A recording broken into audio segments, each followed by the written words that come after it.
The 10,215 meeting of the Security Council is called to order.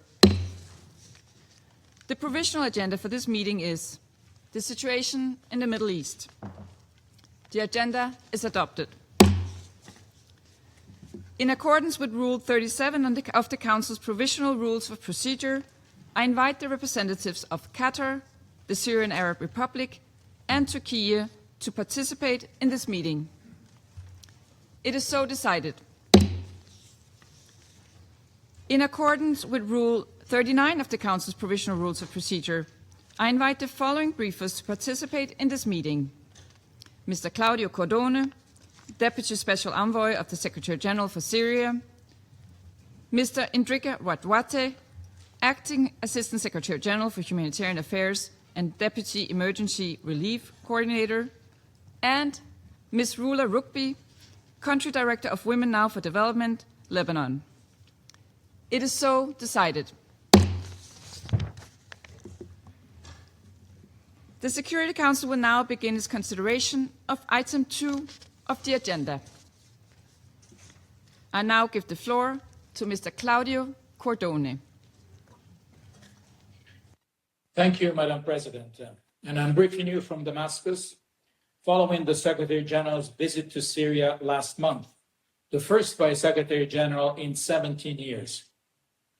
Let me, at the outset, thank the Syrian authorities for all the efforts made to ensure a secure and open environment for all his engagements.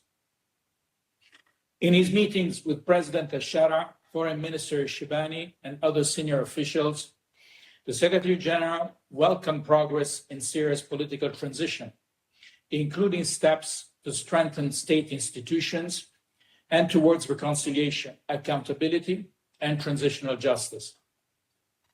He stressed that the success of the political transition will ultimately be measured by whether all Syrians feel represented in state institutions and able to participate meaningfully in shaping their country's future. He shared this message during his open engagements with a wide array of Syrian women, civil society, and diverse communities. The Secretary General was equally clear that Syria cannot meet the transition challenges alone. Greater international support is essential to meet urgent humanitarian recovery and development needs and create conditions for safe, dignified, and voluntary returns. Syrians need tangible improvements in their daily lives and a viable future in their country. International support is essential to the success of the political transition itself. Madam President, I welcome the US rescinding of Syria's designation as a state sponsor of terrorism. These steps should help create more favorable conditions for economic recovery, investment, and broader international engagement with Syria. According to an International Monetary Fund mission that visited Damascus last month, recovery is accelerating and double-digit growth in 2026 is projected. But widespread poverty and renewed inflation mean conditions remain very difficult for most Syrians. Madam President, the People's Assembly has adopted rules of procedures, and we await the beginning of its substantive work, including on a host of legislative priorities. Further clarity is needed on the Assembly's oversight role regarding the executive. Its independence and transparency will be important to the Assembly's credibility and to fostering public trust and international confidence in the transition. The process for drafting a permanent constitution is also yet to be specified. We encourage an inclusive, transparent, and participatory process capable of forging a new social contract for Syria. There is urgency in starting this process, as in preparing for the elections at the end of the transition, and my office stands ready to provide technical support and advice. Madam President, this month, the Damascus Fourth Criminal Court convicted and sentenced to death several former officials, including former President Bashar al-Assad, who along with others was tried in absentia, as well as Atif Najib and Wasim al-Assad, who appeared in person. Ahmed Hassoun, former Grand Mufti, was also tried in person and received a life sentence. The proceedings incorporated several important fair trial safeguards for the defendants present in court, and there is a right of appeal within 30 days. However, fair trial safeguards should be strengthened by reinforcing effective legal representation and ensuring a full appeal on the facts, not just on points of law. Greater consistency with fair trial standards will strengthen confidence in the fairness and integrity of the transitional justice process and ensure that guilt is assigned to individual perpetrators and not to groups. And consistent with UN policy, and as called for by the General Assembly, I urge the Syrian authorities to establish a moratorium on all executions. On 21st of August, I attended the commemoration of the chemical attack in eastern Ghouta and Ma'adamiyya, which killed some 1,500 and left thousands injured. I express my solidarity with the victims and survivors, my regret that the international community failed to prevent these atrocities, and underscore the need for full accountability for those responsible. Madam President, Israeli military activity has continued in southern Syria, including repeated ground incursions, house searches, and the destruction of private and agricultural property, particularly in Quneitra and the Yarmouk Basin. I note the release of a number of Syrians held in Israeli detention, but remain concerned by continuing detentions, and families are seeking information on the fate and whereabouts of their detained relatives. I'm also concerned by statements from senior Israeli officials advocating an open-ended Israeli military presence on Syrian territory. The continued Israeli presence east of the ceasefire line violates Syria's sovereignty and territorial integrity and is inconsistent with the 1974 disengagement of forces agreement.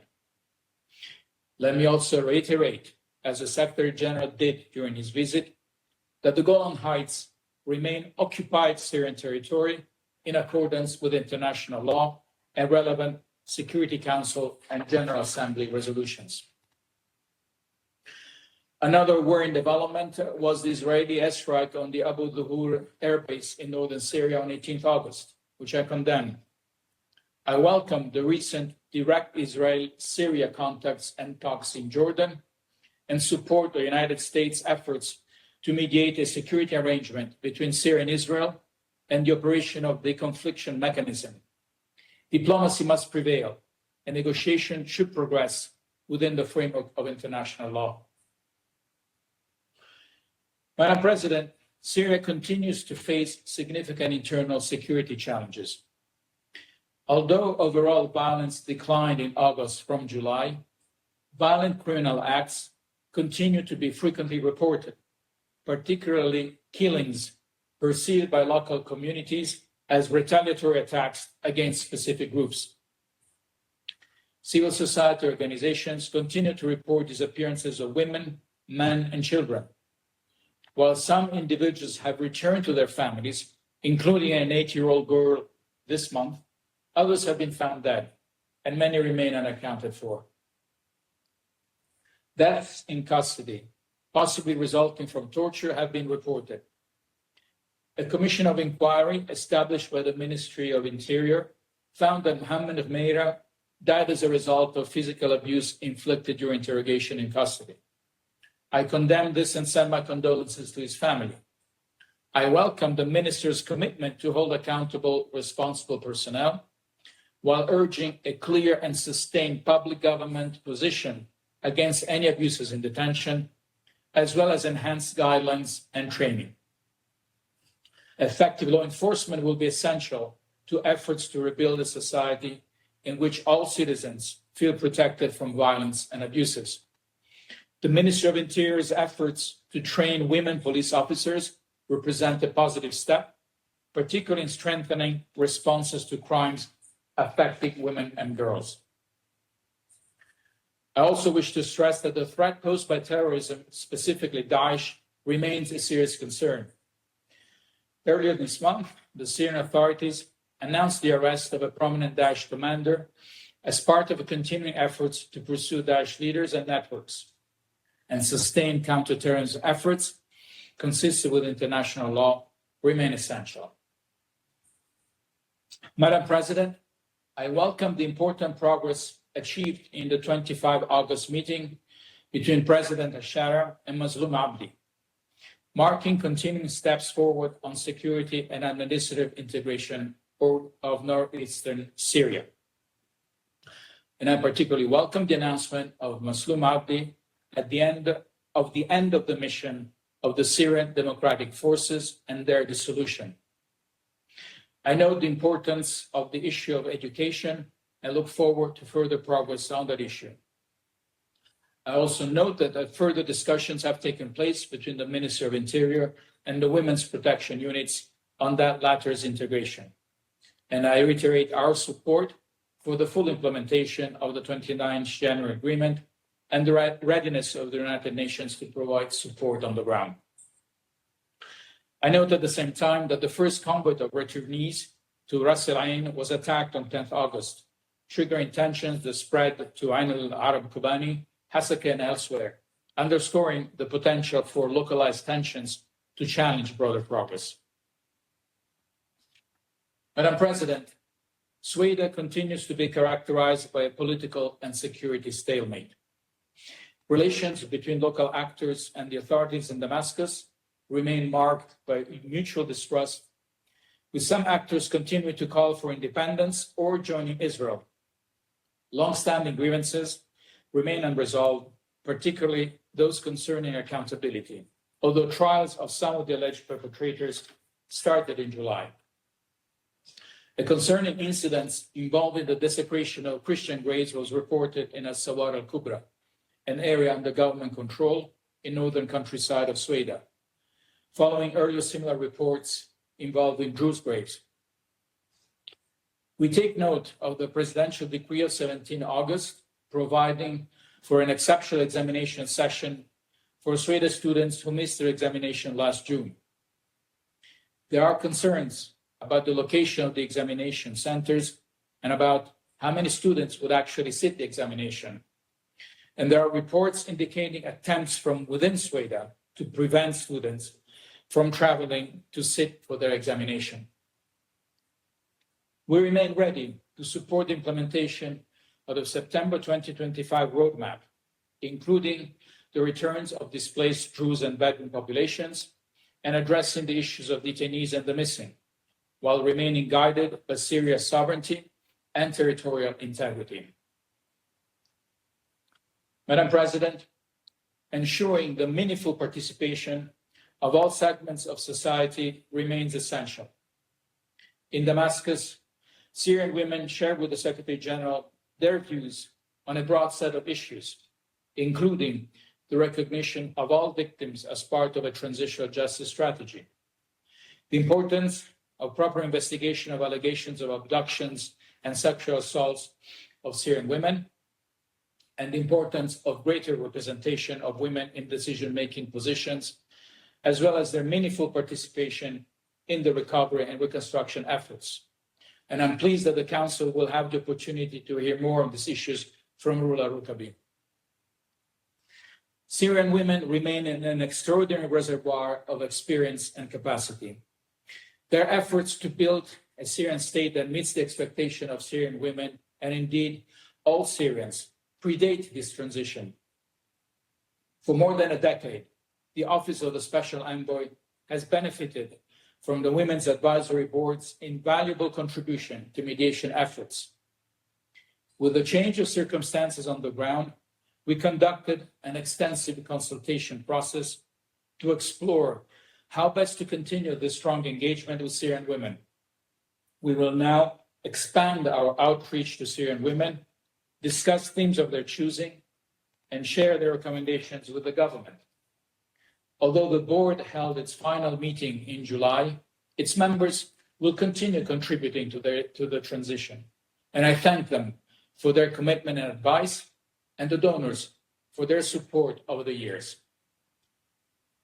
Civil society organizations likewise emphasized inclusion and participation in their meeting with the Secretary General, welcoming progress while calling for judicial and security sector reform, accountability, and inclusive transitional justice process, equal rights, and the protection of civic space.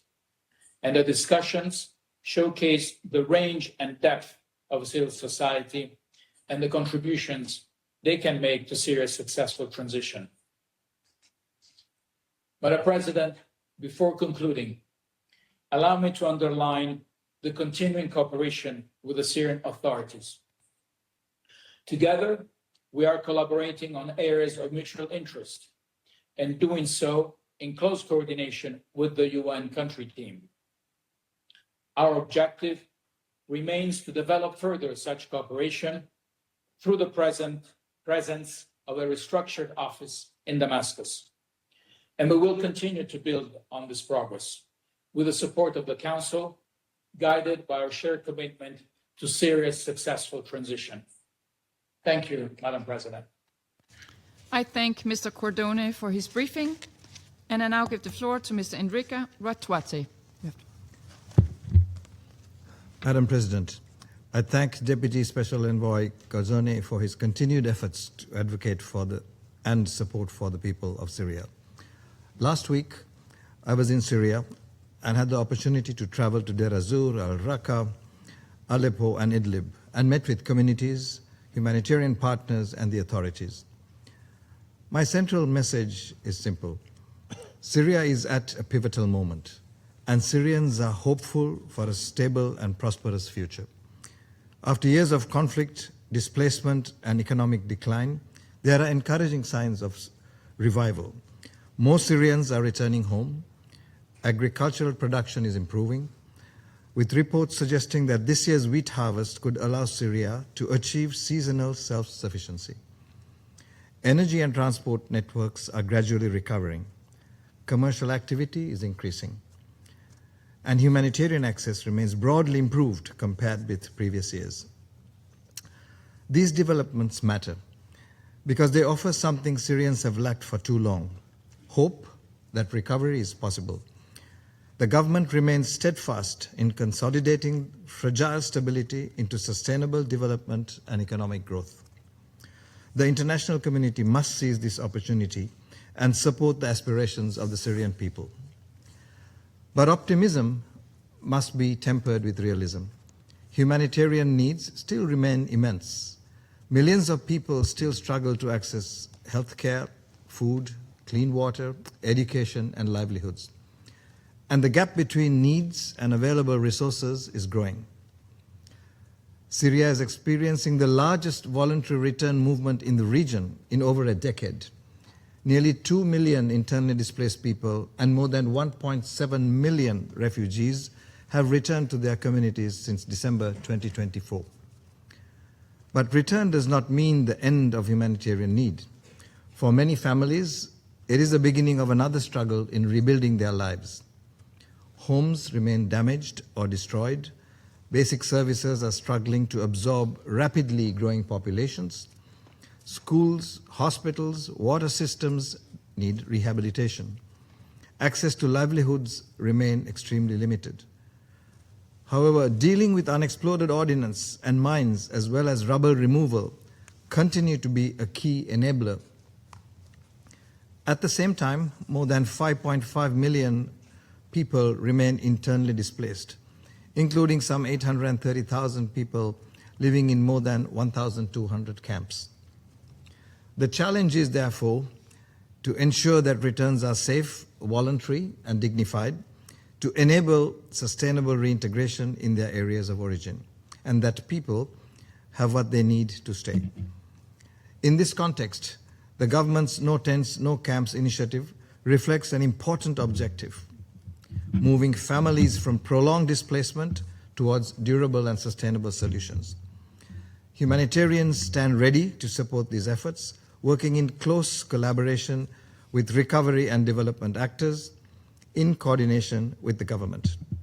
Madam President, as families return home, And as communities begin to recover, another danger comes into sharper focus: explosive ordnance. Since December 2024, the grim reality is that close to 1,400 explosive ordnance incidents have caused more than 2,400 casualties, including 865 deaths and nearly 1,600 injuries.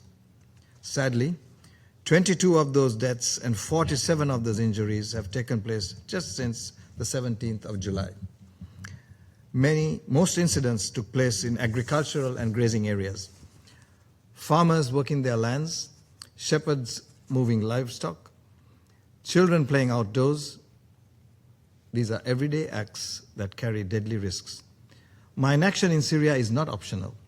It's essential for safe returns, agricultural recovery, and economic revival. Progress is possible. In 2024, my inaction partners surveyed 215 million square meters of land. And in 2025, that increased 18-fold to 4 billion square meters, roughly 5 times the size of New York City. While there are nearly 3 times as much as explosive ordnance have been identified and destroyed.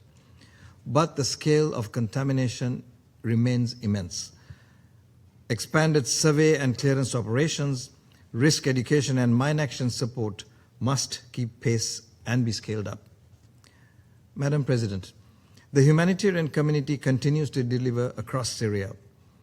In the first 6 months of this year, we and our humanitarian partners reached an average of 2.4 million people each month with food, clean water, life-saving medical procedures, and protection services. The Syria Humanitarian Fund has just launched a 70 million allocation to support safe and dignified returns, community integration, explosive hazard clearance, and rapid humanitarian response across the country. At the same time, a separate 5 million allocation will support partners delivering assistance to communities in dire need in southern Syria. Syrian organizations are at the heart of all humanitarian efforts, representing nearly 60% of the partners on the ground. But we are being asked to do more with less. This is not a realistic ask. Even after we prioritize the most severe needs and reduce funding requirements by 1/3, the Syria humanitarian appeal is only 30% funded at this point. This is precisely the moment when investment can turn fragile progress into lasting recovery. Such progress will reverberate in Syria with significant positive implications for the region and beyond. Syria needs investment to realize its vision of transitioning out of humanitarian need into reconstruction and development. Funding the humanitarian response to mitigate acute vulnerabilities and systemic fragility fosters stability and enables recovery. These are investments in key sectors that lay the foundation for scalable, sustainable investments in rebuilding a nation. Syria is demonstrating that change and transformation is not just possible, it is attainable. Madam President, in conclusion, I have 3 asks. First, commit to sustained and flexible funding for humanitarian and development action. Invest in the future that the Syrian people aspire to. Secondly, invest in durable solutions for displaced people and returnees, alongside robust reconstruction and economic recovery efforts led by the Syrian government. Thirdly, prevent Syria from being drawn into regional conflict, which should bring more displacement, division, deprivation, and instability to people who have already endured far too much. Progress remains fragile, but it is real. Often in this Council, we have debated and discussed complex and intractable situations with no resolution in sight. The message I heard across Syria was clear. People want the opportunity to rebuild their lives.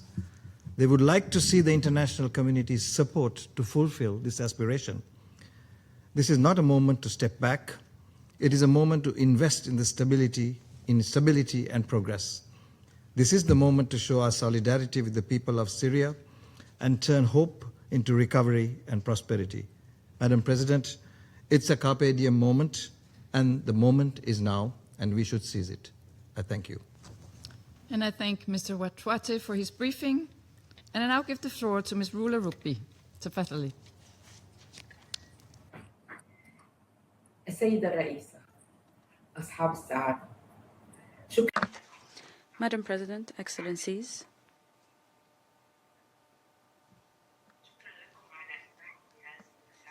thank you for providing this space for a voice from Syrian feminist civil society.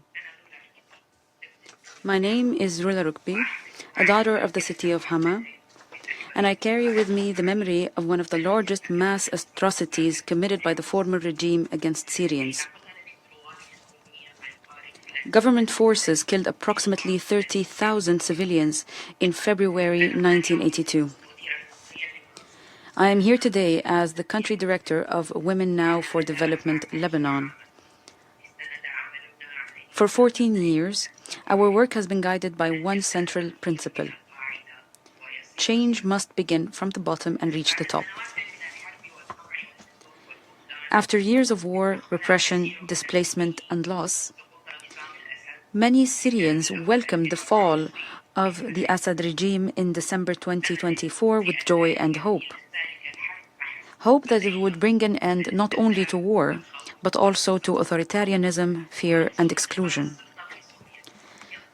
Since power has changed hands in Syria, the most important question has been, what kind of state are we building after this change? Are we building a state in which every Syrian feels that they are equal citizens? Or are we recreating a similar system under a new name? We have serious concerns about excessive centralization, the absence of an effective separation of powers, and the lack of clarity around governance, transparency, and accountability, alongside the deteriorating economic situation.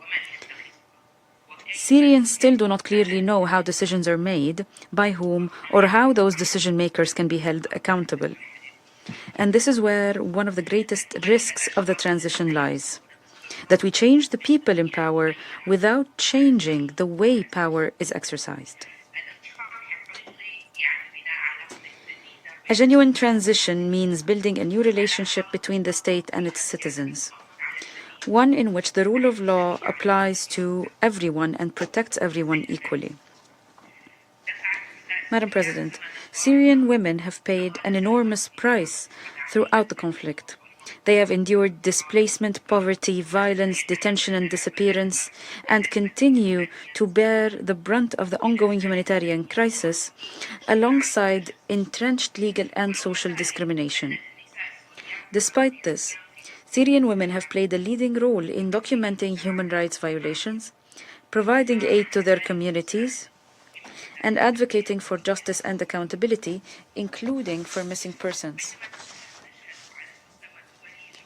While at the international level, we see positive efforts by the Syrian transitional authorities to recognize the important role of women, for instance, in the context of the search for missing persons, women still find themselves at the margins when it comes to decisions about the country's future at home.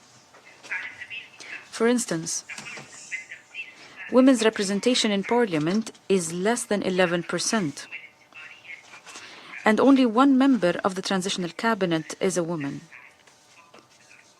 But this is not a matter of numbers. Meaningful participation means women being present when decisions are made, not only when photos are being taken. Women's rights and personal and civil liberties are not issues that can be deferred, including the reform of nationality and personal status laws, stronger protections against gender-based violence, and removing Syria's reservations to the Convention on the Elimination of All Forms of Discrimination against Women. A state that does not recognize women as full and equal citizens cannot be democratic, regardless of what its political system is called. Reports of the abduction of women and girls since December 2024 particularly from the Alawite community, are deeply alarming. Targeting women because of their sectarian identity or using violence against them to take revenge or instill fear in their communities perpetuates precisely the patterns of violence that Syria must overcome. This brings me to transitional justice. Syria needs justice that does not select its victims. For decades, Syrians were subjected to violations, including arbitrary detention, torture, and enforced disappearance at the hands of the former regime. Civilians also suffered abuses at the hands of non-state armed groups and other actors. But violations did not end with the fall of the regime. Today, people continue to be arbitrarily detained for expressing opinions. We also hear troubling reports of torture and ill treatment in detention facilities, including, most recently, the death of a former White Helmet, Mohammed Gamira, following alleged torture while in detention. Violence on the Syrian coast and in Suwaida, involving security forces and local armed groups, has also led to serious violations, including killings of civilians and sexual and gender-based violence, some of which has taken on sectarian and retaliatory dimensions, targeting Alawite and Druze communities alongside a rise in hate speech targeting different Syrian communities. Victims of the former regime and different armed groups, and victims of violations committed since December 2024 have the same right to truth and justice. A victim is a victim, and a violation is a violation, regardless of who committed it. If the new Syria is built on making a distinction between victims who deserve justice and those who can be ignored, we will be planting the seeds of the next conflict. Genuine reconciliation must be built on truth, recognition, accountability, reparations, and guarantees of non-recurrence. Excellencies, rebuilding Syria is not only about rebuilding roads and homes. It is about rebuilding trust. Trust between citizens and the state, trust amongst Syrians themselves, and trust that the law exists to protect people, not to be used as a weapon against them. Return to Syria must also be voluntary, safe, dignified, and sustainable. It must be linked to social protection and reconstruction that serves people, including by providing support for those who have lost their homes and developing cooperative and social housing, so that return does not simply mean moving from displacement into poverty and insecurity.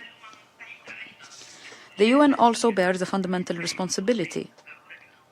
We recognize the necessity of engaging constructively with the Syrian transitional authorities and working with them. However, international support for the political transition must be linked to clear benchmarks on human rights, the rule of law, and accountability. The desire for stability in Syria should not lead to the acceptance of shrinking civic space, restrictions on freedoms, or selective justice and accountability. We have learned at an enormous human cost that stability built on fear and silence is not peace. It merely defers the next crisis. Madam President, I conclude with 4 recommendations for the Security Council and the UN. First, human rights, including women's rights, must be at the center of the UN's evolving role in Syria. Human rights, civic space, women's full, equal, meaningful, and safe participation, accountability, and the rule of law must remain integral to the UN's political engagement with the Syrian transitional authorities and must be central to any new UN presence in Syria. Second, maintain strong and independent human rights scrutiny. Security Council members should continue to support independent UN human rights and accountability mechanisms and should encourage the Syrian transitional authorities to ensure full cooperation and effective access to these mechanisms. The UN should also continue to follow accountability processes concerning violations on the Syrian coast and in Sueda, while emphasizing transparency, compliance with international standards, and responsibility at all levels, including command responsibility. Third, help protect and expand Syria's civic space.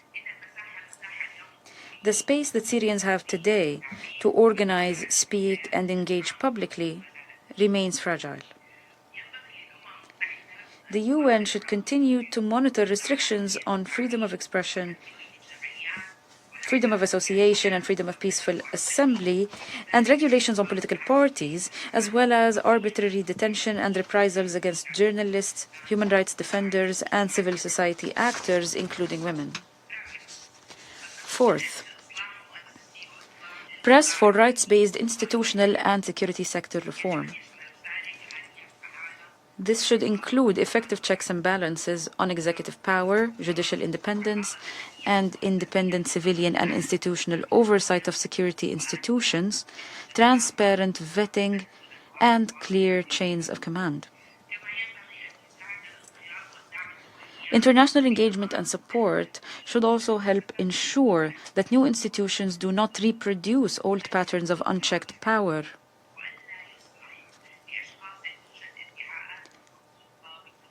They should also help ensure that new institutions do not allow individuals credibly implicated in serious violations to exercise authority without scrutiny or accountability. At the same time, we urge the Syrian transitional authorities to engage fully with the independent civil society and relevant UN mechanisms to translate these principles into action. Excellencies, the question that must remain at the heart of every discussion about Syria is the following. How do we prevent the return of the conditions that led to war? The answer begins with a state that protects human dignity and freedom, a state in which women are full and equal citizens, not guests at the decision-making table, a sovereign state in which young Syrians can find a future instead of fear, weapons, or migration, and a system of justice that respects every victim, regardless of who they are or who committed the violation against them. And I firmly believe that it is not too late. We still have an opportunity to build Syria in which people do not fear the state but trust it to protect them, a Syria that has room for all its children and does not allow what they have endured to be repeated. This is the transition that all Syrians deserve.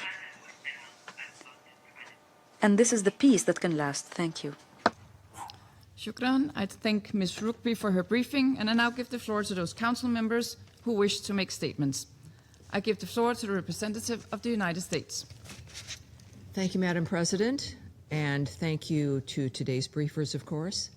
Colleagues, the United States rescinded its designation of Syria as a state sponsor of terrorism on August 24th, a historic milestone that recognizes the progress the Syrian authorities continue to make on political, humanitarian, and security priorities. Lifting U.S. restrictions on Syria will continue to unlock international trade and investment opportunities, contributing to the rebuilding of Syria. A stable, unified Syria at peace with itself and its neighbors will also enhance peace and security for those in the region and beyond. We look forward to further supporting Syria's counterterrorism efforts by building on its membership in the global coalition to defeat ISIS. The United States also applauds Iraq and Syria's July 17th announcement to advance rehabilitation of the Iraq-Syria crude oil pipeline, restoring a critical energy corridor which will make energy more accessible to the global market. We welcome the engagement of a U.S.-led consortium on this project, which advances security and stability through prosperity for both countries. This progress reflects the vision and leadership of President Trump to build a more prosperous and interconnected region. We reiterate our call for UN institutions and member states to support the Syrian government's efforts to advance these goals. We urge the International Impartial and Independent Mechanism, the IIM, and the Independent Institution on Missing Persons in Syria, the IIMP, to work with the Syrian government to finalize MOUs that will enable both of those parties and Syria to provide resources to support the ongoing transitional justice project in Syria. We take note of the IAEA's productive recent visit to Syria and welcome cooperation between the Syrian government and the IAEA toward fulfilling Syria's safeguard obligations related to the Treaty of the Non-Proliferation of Nuclear Weapons in a safe and expeditious manner. We also call on both Israel and Syria to seek de-escalation in the aftermath of the August 18th airstrikes on the Abu al-Dahur airbase. The United States will continue to engage closely with both countries and with all regional stakeholders to promote dialogue and peaceful solutions. As we look ahead to High Level Week next month, we encourage members of this Council and all member states to use this opportunity for meaningful engagement with the Syrian government in support of a stable, secure, and prosperous Syria. Thank you. I thank the representative of the United States for the statement, and I now give the floor to the representative of the Russian Federation. Madam President, we thank the Deputy Special Envoy, Secretary General Claudio Cordone, and Acting Assistant Secretary General Indrika Ratwate for their briefings and assessment of the situation in Syria. We heard from the civil society representative Rola Rukbi. We welcome to this meeting Syria, Qatar, and Turkey. Russia is interested in the earliest possible normalization of the situation in the friendly country of Syria, strengthening its sovereignty and state institutions. We support the focus of Damascus on upholding and protecting the rights of all Syrian citizens, regardless of their ethnic or religious backgrounds. We believe that it is this approach that is the key to an inclusive political process in line with the key provisions of the Cornerstone Resolution of Security Council 2054. We note with satisfaction the progress achieved by the Syrian authorities in this regard. In particular, they've successfully reintegrated the northeastern regions of the country, and they have completed the process of forming the new People's Assembly.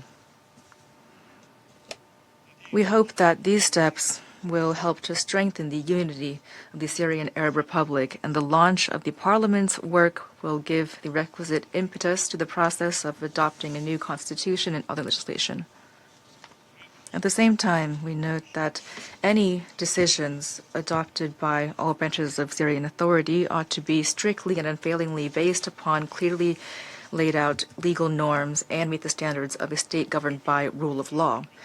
At the same time, we must note a number of serious challenges and obstacles to the efforts of the Syrian people and government to guarantee lasting stabilization. First of all, it concerns the continuing aggressive actions by Israel on Syrian territory. The latest flagrant examples of this have been the strikes by the Israeli Air Force on the Abu Zuhur air base in the province of Idlib on August 18th, as well as drone attacks on a vehicle near the town of Beit Jin, which led to civilian casualties. These military actions by the IDF, together with the continued occupation of Syrian territory, are a clear violation of international law and the sovereignty of the Syrian Arab Republic, and they undermine efforts to fully resolve the situation in the country. We call on West Jerusalem to stop these military escapades. We remind the Israeli government of the need to fully and unconditionally implement the Disengagement of Forces Agreement of 1974. Continued terrorist activity still poses serious risks for Syria and its people. Bus bombings in the suburbs of Damascus on August 6 and 27 2nd have been an alarming reminder of this. They led to the injuries of several civilians and law enforcement officers. We note that the Syrian authorities we hope they'll continue to take concrete measures to combat terrorist threats, including foreign combatants, and will bring the perpetrators to justice. We'd like to call on the international community to consolidate efforts to combat terrorist attacks in the Middle East and beyond its borders. Madam President, the situation on the humanitarian front remains alarming. 70% of Syria's population still needs aid. At the same time, the OCHA country humanitarian plan, which is already highly prioritized, has been funded only at the level of 30%. Under these circumstances, we have a positive view of the new allocations from the UN Humanitarian Fund for Syria in the amount of $75 million, which will go to supporting the return of Syrians and their reintegration, as well as the clearing of Syrian territory from explosive objects. It's important for this international assistance to go not only toward current needs, but also toward rebuilding infrastructure and restoring income sources. It is this transition from emergency aid to normalizing the economic and social life of the country that Syria needs. We welcome the close work of the UN bodies with national agencies. Humanitarian aid ought to complement and bolster local capacities instead of replacing them. And here we believe that this is the key element to a true localization of humanitarian activity.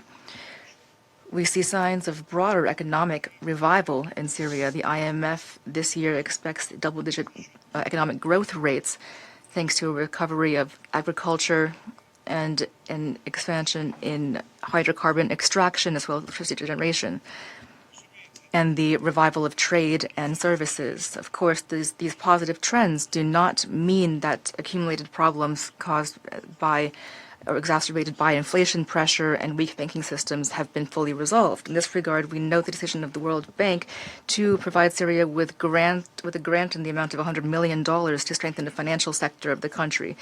The facilitation of banking operations, stimulation of trade and investment will be aided by the August 24th removal of Syria from the U.S. list of state sponsors of terrorism. We reaffirm our principled position, which we uphold beyond Syria as well, that is the need to fully refrain from the use of unilateral coercive measures. We cannot, at the same time, call on Syrians to return home and speak of the need to maintain the country's independence while setting up barriers to the country's normal economic functioning.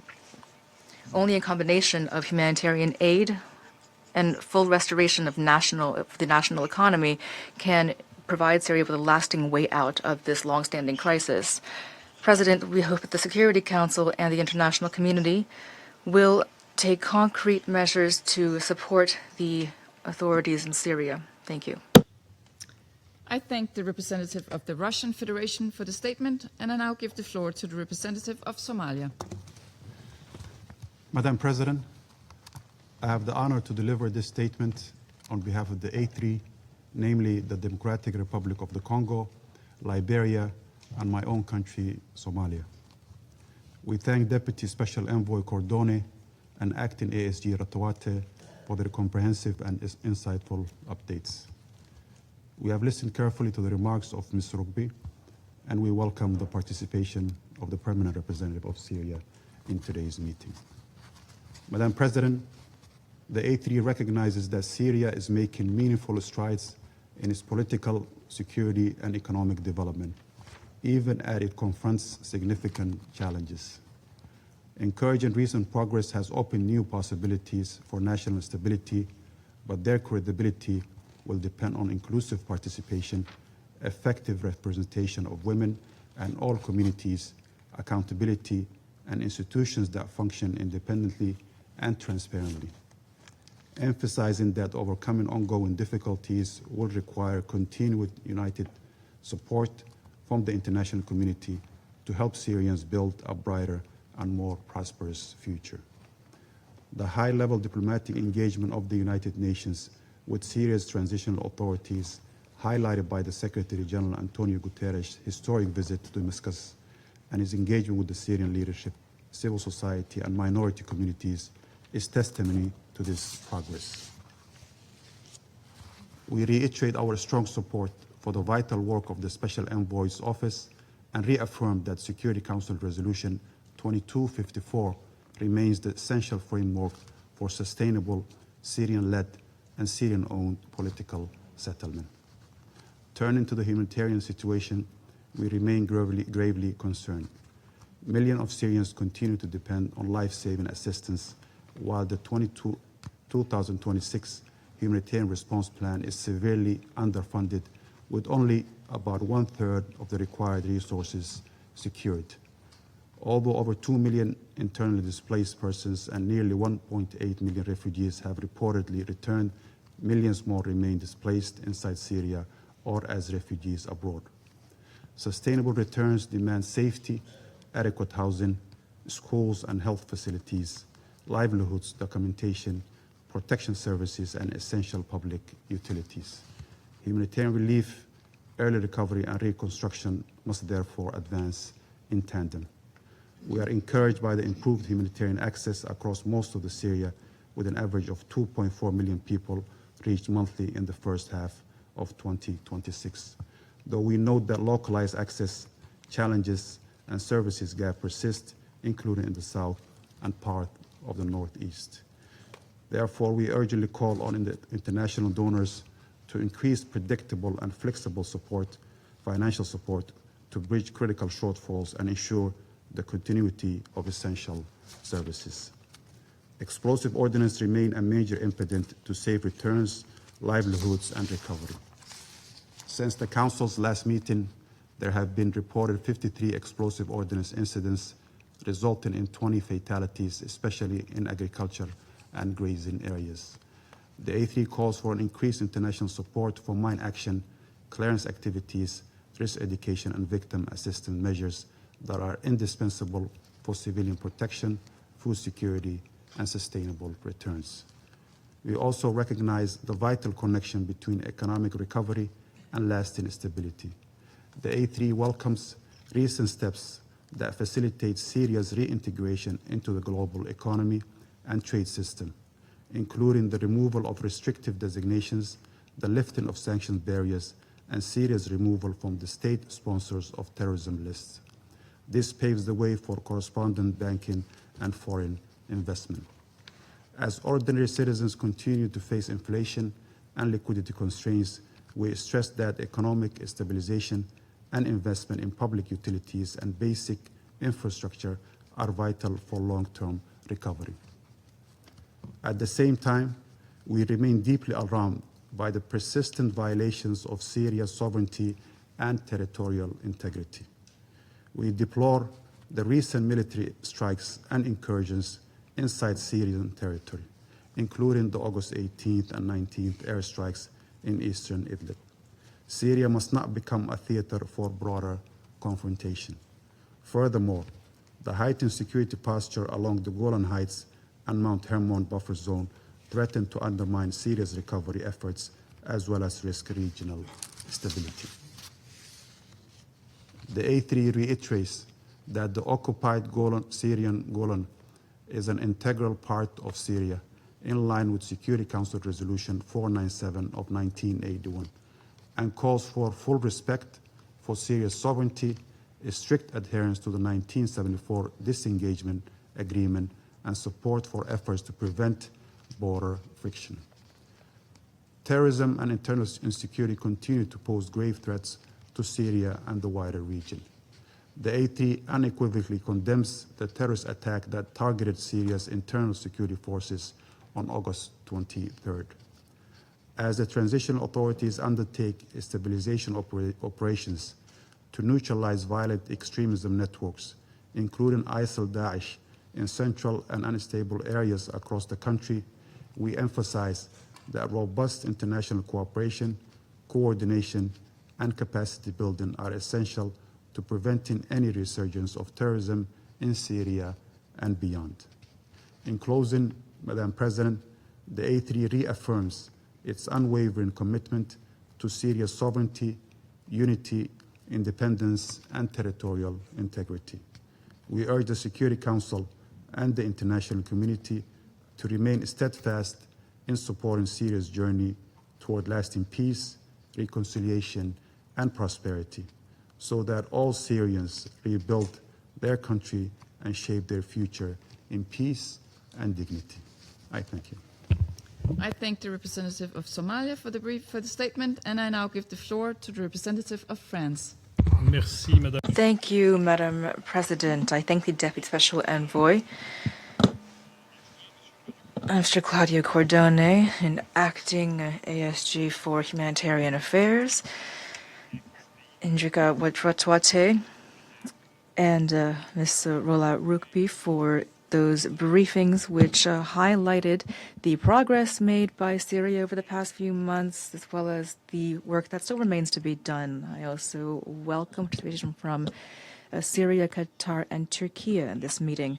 Madam President, this month marks the 13th anniversary of the chemical weapons attack perpetrated against the population of the neighborhood of Ghouta, and France pays tribute to the victims. Justice must be done, and the ending of the chemical weapons regime of the Assad regime participates in this. The historic visit of the President of France to Syria in July illustrates the shared resolve of our two countries, France and Syria, to overcome the legacy of the previous regime, to help Syria turn the page on this tragic chapter of its history and to rebuild anew. This Council ought to send three messages today.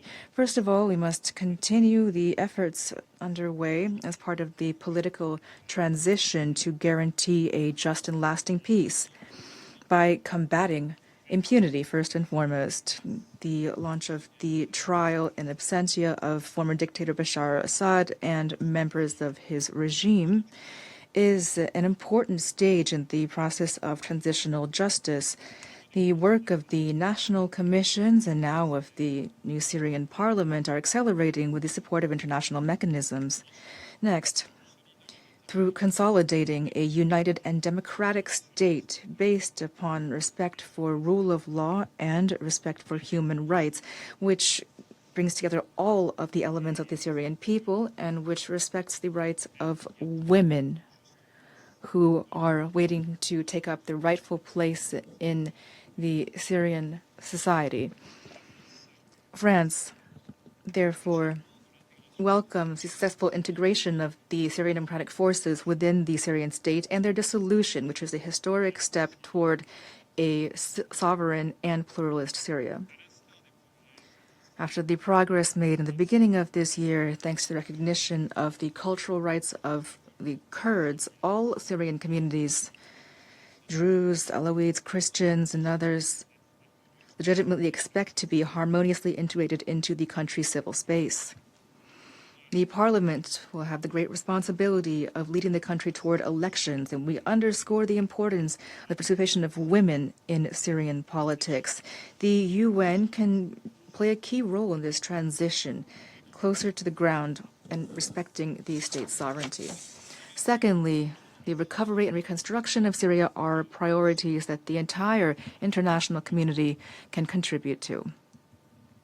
The removal of Syria from the American list of state sponsors of terrorism therefore marks a new step toward the process of lifting sanctions. In parallel, the Syrian authorities are establishing a reliable banking system and a framework to combat corruption to encourage the return of foreign investment. We call on the international community to take part in the reconstruction efforts, including through the restitution of ill-gotten goods. France has led the charge in this regard after announcing the forthcoming restitution of ill-gotten assets to benefit the Syrian people. This goes hand in hand with continued humanitarian efforts at a time when almost 15.6 million people are still in urgent need of aid in the country, and we commend the progress made over the past few months with the return of millions of IDPs and refugees, and we are aware that other efforts must be made to ensure their reintegration into the country. Third, the regional integration of Syria is the key to its long-term stability. The Syrian authorities have expressed their will to establish peaceful relations with all of their neighbors and are taking action in this regard. This is worthy of our full support. We encourage the rapprochement with Lebanon. The resumption of security talks between Syria and Israel is a step in the right direction, which we encourage. We call on Israel to stop its destabilizing incursions on Syrian soil and to respect the disengagement of forces agreement of 1974, as well as to fully respect Syrian sovereignty. These actions jeopardize the efforts made by the Syrian government, which are showing maximum restraint. The territorial integrity of Syria is non-negotiable. Lastly, we encourage the Syrian authorities to unwaveringly pursue the fight against terrorism as part of the international coalition against Daesh, which is crucial to the region's security. And as announced by the President of the Republic during his visit to Damascus, the fight against terrorism is a priority for bilateral cooperation between France and Syria. Madam President, Syria has begun a delicate transition which remains fragile despite the great strides that have been made. To succeed, Syria deserves and needs the support and the trust of our Council. Thank you. Merci beaucoup. I thank the representative of France for the statement, and I now give the floor to the representative of Greece. Thank you, Madam President. And let me thank Deputy Special Envoy Cordone and Acting Assistant Secretary General Ratwate, as well as Ms. Rula Rukbi for the valuable contributions. Almost a year since the Security Council's historic visit to Damascus, the Secretary General's recent visit to Syria marks another important milestone. His presence and engagement there point to a new chapter in Syria's relationship with the UN and, most importantly, in the country's future. I wish to underscore 3 points today. First, progress has been made on both the political transition and transitional justice, although important challenges remain.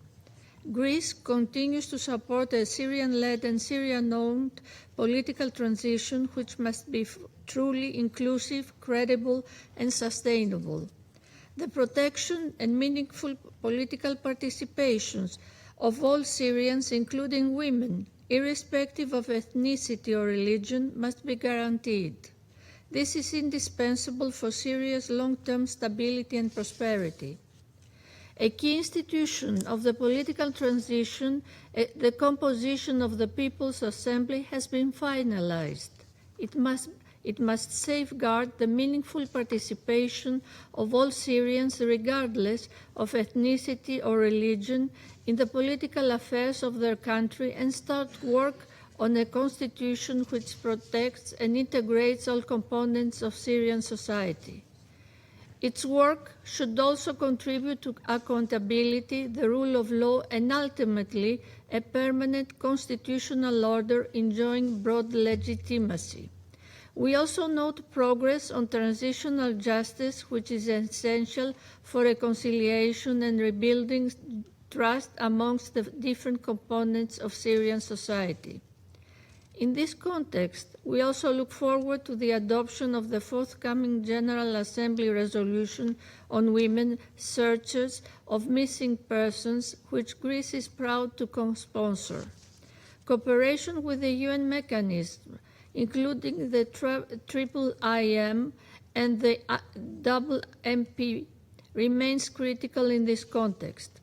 We welcome Syria's renewed cooperation with the OPCW and the restoration of Syria's rights and privileges within the organization clearly demonstrates that constructive engagement with the international community can produce tangible results. The recent breakthrough in cooperation with the IAEA provides another encouraging example of the value of transparency in international engagement. Second, Madam President, we welcome the United States' decision to rescind Syria's designation as a state sponsor of terrorism. This important development can help facilitate reconstruction, investment, and broader economic activity, supporting Syria's recovery and its reconnection with the international community. Prosperity in Syria is key for the prosperity and the stability of the whole region. We are ready to play an active and constructive role to this end. The country's reconstruction can also help create the conditions for the voluntary, safe, and dignified return of Syrians abroad. Third, turning to the security situation, we are encouraged by signs of de-escalation and by the growing emphasis on dialogue and negotiations following recent concerning developments.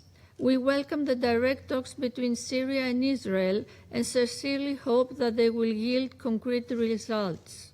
We also acknowledge the constructive role played by the United States and Jordan in this context. Greece reiterates its full respect for Syria's sovereignty, independence, unity, and territorial integrity. We welcome the implementation of the 29th January Agreement to integrate the SDF and all the relevant military-civilian infrastructures in the Syrian state. This was an important step towards an independent and sovereign Syria encompassing all its components. Equally, the Sweda roadmap must be followed up and fully implemented 1 year after its adoption. In concluding, Madam President, Greece believes that an inclusive political transition, justice and accountability, economic recovery, and full respect for Syria's sovereignty can together lay the foundations for a peaceful, stable, and prosperous future. The odyssey of the Syrian people has been long and arduous. As the end appears to draw near, Greece stands firmly alongside the Syrian people, mindful that the path ahead remains with many challenges. We stand ready to contribute to this endeavor. I thank you. I thank the representative of Greece for the statement, and I now give the floor to the representative of Panama. Gracias. Thank you, Madam President. We are grateful for the briefings by Claudio Cordone, the Deputy Special Envoy for Syria, Indrika Ratwate, the Acting Assistant Secretary General for Humanitarian Affairs of OCHA, and Rola Rukbi, the Country Director of Women Now for Development Lebanon. Moreover, we recognize the presence of the representatives of the Syrian Arab Republic, Turkey, and Qatar, who honor us with their presence. Madam President, Syria is an ancient nation, and it is a fundamental component of human history and civilization. However, for all too long, its people have suffered the consequences of a conflict in which outside interests have turned its territory into the setting of geopolitical rivalries and confrontations. Panama feels that the time has come for Syria to move towards peace and reconstruction. In this regard, we reiterate our commitment to the sovereignty, independence, unity, and territorial integrity of Syria. Moreover, we believe it is particularly important that legitimate security concerns not be translated into actions or acts of aggression which would further compromise Syrian sovereignty or which would jeopardize the transition that the country is undergoing. In this context, we highlight the efforts, the constructive efforts of the United States to facilitate dialogue mechanisms, and we call upon all parties to prioritize restraint and de-escalation. Despite the enormous challenges which remain, we can see encouraging elements in the Syrian transition process. We believe it is important that the new People's Assembly fully exercise its functions and that it thus contribute to strengthening political representation and the institutional foundations of the transition. Equally, Syria should continue to make progress on transitional justice after more than a decade of conflict. The victims and their families have the right to justice, truth and reparation. We reiterate that the full, meaningful participation of women must continue to occupy a central place in the transition process. It is an essential element for building legitimate and inclusive institutions. This represents an important step towards broader and more effective participation of women in all decision-making spaces. Panama also notes the evolving security situation. We recognize positive progress made by Syria, such as the recently announced process of the peaceful integration of the Syrian Democratic Forces, the SDF, within the Syrian state. We also believe it is important for the international community to continue to support these efforts. Therefore, we believe that the recent decision by the United States to remove Syria from the list of state sponsors of terrorism is timely and appropriate. This measure represents an important show of confidence in the transformation process that the country is undergoing and could help eliminate obstacles which for years have limited Syria's economic and financial reintegration. Economic recovery is another essential element for Syria's stability, not only as a matter of growth, but also as a condition for giving greater opportunities to the population. Madam President, Panama reiterates its firm support for the work of the United Nations in Syria. We would highlight the recent visit by the Secretary General, and we reiterate our unequivocal support for the relocation of the Office of the Special Envoy to Damascus. We also recognize progress in cooperation between Syrian authorities and UNHCR to facilitate the voluntary, safe and dignified return of refugees. At the same time, the humanitarian situation remains critical. The international community must not reduce the attention it pays to Syria precisely when the country is beginning to enter a new phase of hope. Panama welcomes the recent progress made in Syria's cooperation with the International Atomic Energy Agency, in particular the decision by the Syrian authorities to declare the presence of nuclear material and to facilitate access for the agency's inspectors. In broader terms, this progress represents an encouraging sign of Syria's increasing commitment to the multilateral system and to its specialized agencies.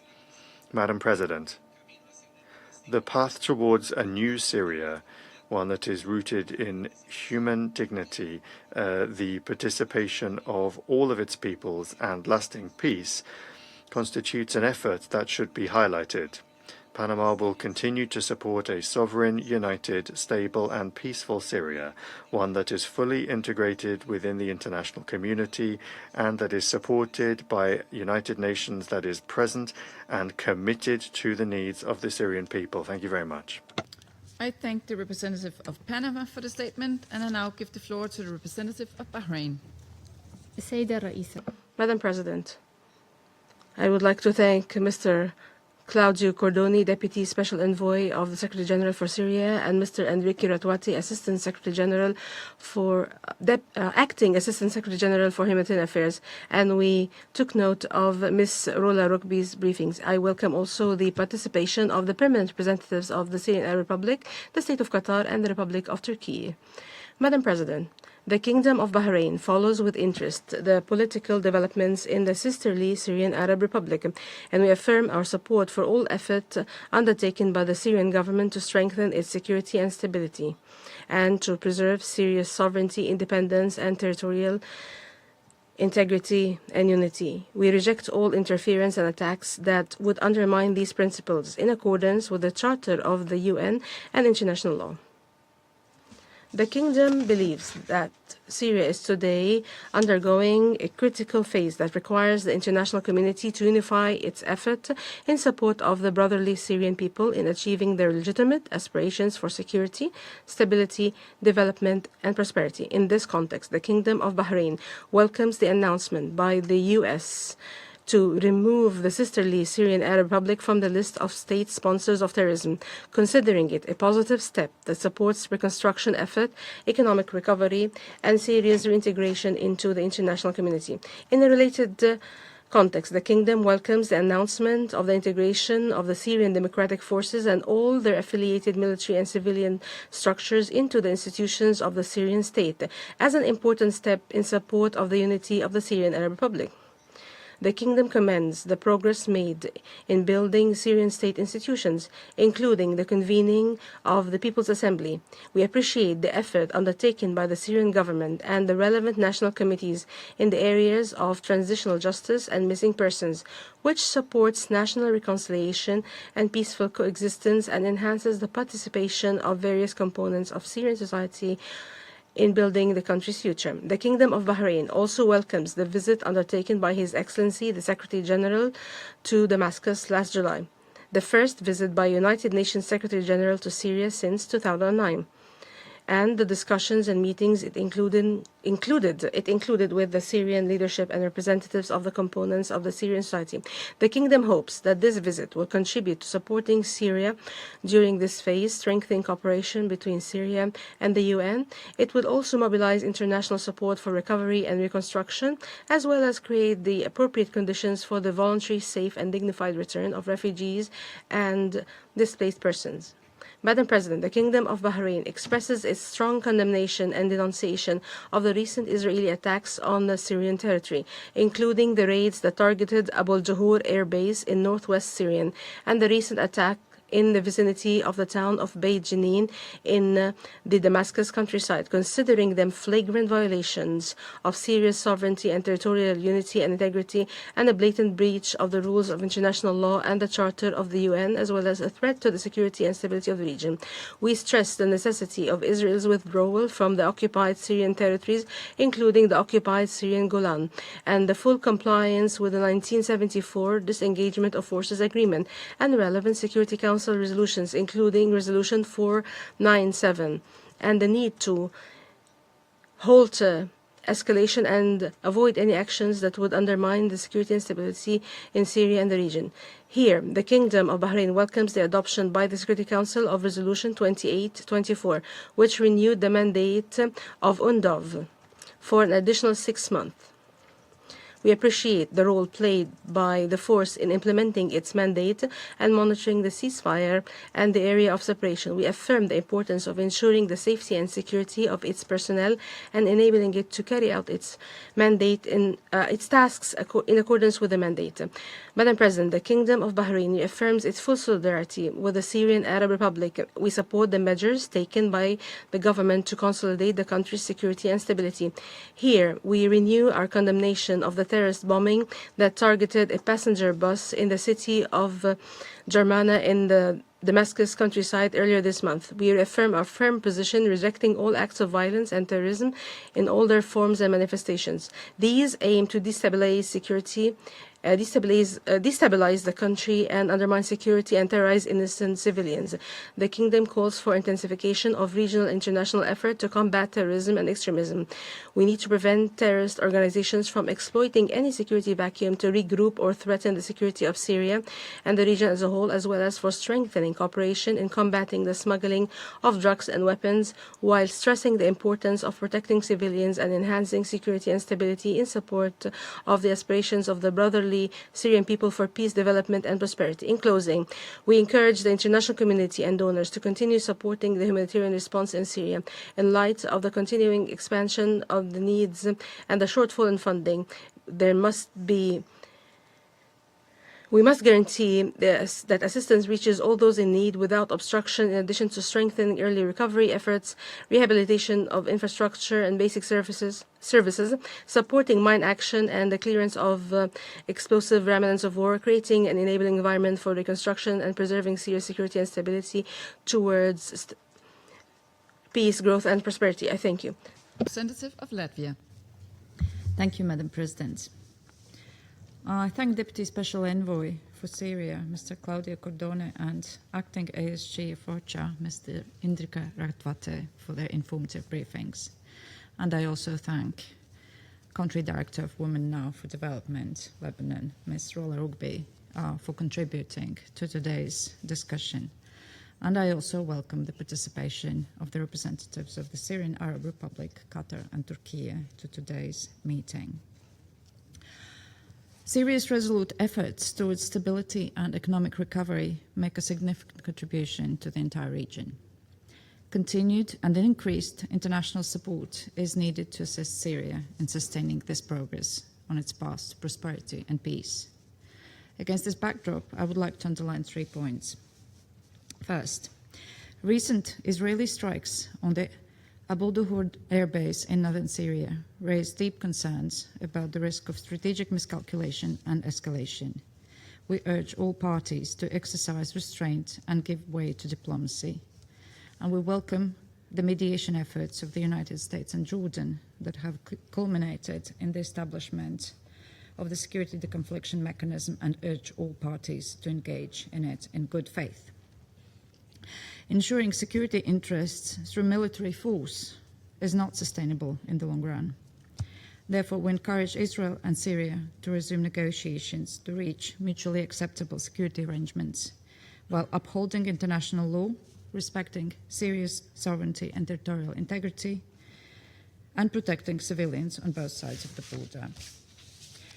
We recognize the political restraint that Syria has demonstrated encountering ground raids and strikes that continue to violate the 1974 disengagement agreement in the Syrian Golan.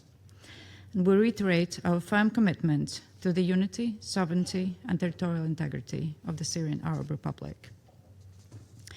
While noting the recent arrangements that placed the former Russian-operated bases under Syrian administration and welcoming efforts to enhance Syrian ownership and control, we continue to have concerns about the implications of Russia's continued military presence in Syria for regional stability and security. Second, although much has been done in terms of economic recovery, humanitarian needs in Syria remain immense, as we heard in today's briefing too. The growing number of Syrians returning to their communities demonstrates both a strong desire to rebuild their lives and an opportunity to support Syria on a path towards greater stability and recovery. Yet returns must be accompanied by conditions that allow people to live safely and with dignity. Explosive ordnance contamination has emerged as one of the most pressing challenges, continuing to claim lives, cause injuries, and impede safe access to homes, agricultural land, and essential services. Adequate and sustained funding, together with continued international support, will be essential to address immediate humanitarian needs, expand demining, and enable returning communities to rebuild their livelihoods. And we welcome the US decision to rescind Syria's designation as a state sponsor of terrorism. This significant development acknowledges the ongoing political and security transformation undertaken by Syria and has the potential to foster the growth of investment and business activity in the country and the region. Third, governance, justice, and continued international cooperation will be essential for Syria's new chapter. Successful consolidation and strengthening of Syria's governing institutions, women's meaningful participation in decision-making, and broad political representation of ethnic and religious communities, including in the People's Assembly, are key elements of the cohesion of Syria's diverse society. The recent announcement of the dissolution of the SDF and the ongoing integration of Northeast Syria's administration into state institutions demonstrate meaningful efforts to build an inclusive and united country. We also encourage dialogue among all parties to reach a sustainable solution for Sueda. Syria's pursuit of transitional justice is an important chapter in national reconciliation. Those responsible for serious crimes must be held accountable with full respect for due process and bringing an end to the impunity of Assad regime and reinstating the rule of law at the core of the new Syria. We call on states to cooperate with and support Syria's commitment to hold accountable the former Assad regime officials who directed, committed, and oversaw widespread and systematic attacks against the Syrian civilian population. We have repeatedly expressed our support for the fruitful and meaningful cooperation between the Syrian authorities and the OPCW in order to eliminate all remnants of Assad's chemical weapons program. The voluntary reporting of previously undeclared nuclear material and the recently announced cooperation with the IAEA to fully implement necessary safeguards represent another important step forward as Syria continues its path towards compliance, responsibility and transparency. To conclude, Madam President, we strongly welcome Syria's constructive approach to fostering relations with the United Nations. With the Secretary General's recent visit to Syria, which took place at a meaningful moment for the Syrian people, the UN demonstrated that alongside humanitarian aid, it can make a significant contribution to fostering Syria's political transition, institution building and reconstruction. We look forward to the practical implementation of the outlined cooperation, and in this regard, relocation of the Special Envoy's office to Damascus would be beneficial. Once again recognizing the determination of Syrian people to pursue stability, peace and economic recovery, Latvia reiterates its unwavering support to these shared goals. I thank you. I thank the representative of Latvia for the statement, and I give the floor now to the representative of China. President, I thank Deputy Special Envoy Cordone and Acting Assistant Secretary General Ratwat for their briefings. I have also listened attentively to the statement by Civil Society Representative Rukbi. I welcome the representatives of Syria, Qatar, and Turkey to today's meeting. A month ago, during his visit to Syria, Secretary General Guterres stated that Syria was at a moment of possibility, with the opportunity to build a more stable, more inclusive, and more prosperous future for all Syrians. This assessment reflects both the prevailing view of the international community on the situation in Syria and the shared expectation for the country's future. The Syrian transitional government should seize this opportunity, adopt sound domestic and foreign policies, strengthen its governance capacity, respond to the concerns of the international community through concrete actions, and work toward the early restoration of peace and stability and the achievement of sustainable development in the country. In this vein, I will make 3 points. First, it's crucial to remain steadfast to an inclusive political transition. Recently, Syria's Interim People's Assembly adopted its rules of procedure, and new progress has been made in the integration of northeastern Syria. Meanwhile, in the southwest, there are still sporadic sectarian clashes, and the security situation remains tense and fragile. Advancing an inclusive political transition based on the principle of Syrian leadership and ownership remains the consensus of the international community. The Syrian transitional government should focus on reconstruction as its fundamental objective, ensure the full participation of all segments of the Syrian society in the transition process, build the broadest possible consensus, promote national reconciliation, and prevent further divisions. It should fully respect Syria's multicultural reality, accommodate the religious and cultural differences among communities, and equally protect the legitimate rights and interests of all groups. It is our hope that Syria will facilitate the relocation of the office of the SG's Special Envoy for Syria to Damascus and its operation. Second, it is imperative to relentlessly combat terrorist forces. Terrorism remains a major threat to restoring stability in Syria. According to the Secretary General's report, following the closure of detention facilities in northeastern Syria, the whereabouts of large numbers of individuals affiliated to terrorist organizations and their family remain unknown. Some may rejoin terrorist organizations or other armed groups, thereby further heightening regional security risks. The report of the 1267 Committee monitoring team indicates that thousands of FTFs remain active in Syria, some of whom are recruiting personnel and raising funds within the country to strengthen their capabilities. China urges the Syrian transitional government to stay resolved to fight terrorism, take effective measures, and resolutely combat all terrorist organizations designated by the Security Council, including the Eastern Turkestan Islamic Movement, or ETIM. Third, it is essential to sustain humanitarian development assistance. Thanks to the joint efforts of all parties, Syria's humanitarian situation has been improving, which deserves recognition. At the same time, the enormous unaddressed humanitarian needs in Syria, the volatile security environment, and skyrocketing prices all pose additional challenges to the economic recovery in the country. China supports the Syrian transitional government in focusing on the development agenda, properly addressing security concerns of foreign investors, advancing economic reconstruction, and continuously improving people's livelihood. The Damascus International Fair is currently underway, which we hope will serve as a platform that positively contributes to Syria's economic development. The international community should increase humanitarian and development assistance to Syria, help restore its domestic market, facilitate its integration into regional and international economic cooperation, and remove once and for all the root causes of instability. President, after more than a decade of war and turmoil, all sectors of the Syrian society oppose being drawn into new conflicts. Preserving Syria's security and stability will contribute to improving the overall situation in the Middle East. China condemns Israel's attacks on Syria and calls on all parties to genuinely respect Syria's sovereignty, independence, unity, and territorial integrity.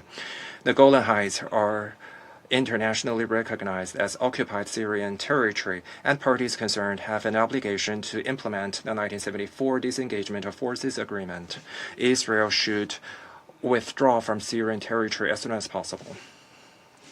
China stands ready to continuously play a constructive role together with the international community towards the early achievement of security and development in Syria and the early restoration of peace and stability across the Middle East. I thank you, President. And I thank the representative of China for the statement. I now give the floor to the representative of Pakistan. Thank you, Madam President. We thank Deputy Special Envoy Cordone and OCHA Acting ASG Ratwate for their briefings. We have also listened carefully to the perspective shared by Ms. Rukbi. Madam President, we are extremely pleased to see that the discussion on Syria has transformed.